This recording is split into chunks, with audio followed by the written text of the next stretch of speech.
Jeudi 10 avril, c'est aujourd'hui un petit point nature peinture, messieurs, dames.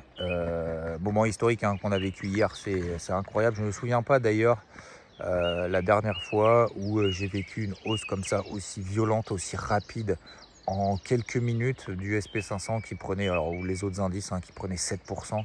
C'est incroyable, 10% de hausse sur l'ensemble du marché. Donc on parlait effectivement de ce porno de la peur hier. Attention à ne pas céder à la panique. Aujourd'hui, ça va être l'inverse, attention à ne pas céder à l'euphorie, parce que ces mouvements de volatilité vont encore très probablement durer.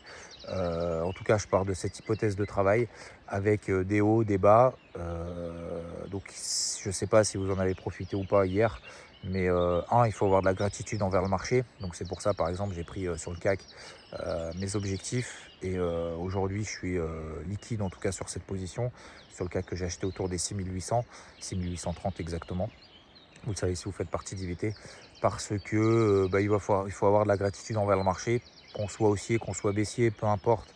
Euh, le meilleur moyen de ne pas être émotif dans ce type de marché, au-delà du fait de préparer ses stratégies, ses plans en avance, en amont, et donc de passer beaucoup de temps justement à cette préparation-là, et de ne pas agir par émotivité, de ne pas céder à la panique, de ne pas céder à l'euphorie, c'est d'utiliser des tailles de position qui nous correspondent, qui correspondent à notre capital, qui correspondent au l'argent au capital qu'on a mis sur le marché, qu'on est prêt à perdre, mais surtout, en fait, c'est surtout dont on n'a pas besoin.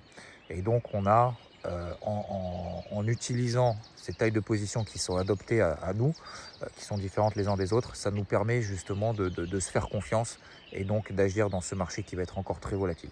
Donc aujourd'hui, on a les chiffres d'inflation également à 14h30 aux États-Unis. Ça sera un catalyseur parmi d'autres, un catalyseur probablement beaucoup plus faible que Donald Trump, qui va encore probablement, avec les États-Unis et la Chine, qui vont probablement encore faire des siennes, des leurs. Donc prenez soin de vous, faites-vous confiance, mais avec des tailles de position qui font faibles, sans céder à l'euphorie ni à la panique. Bonne journée à tous.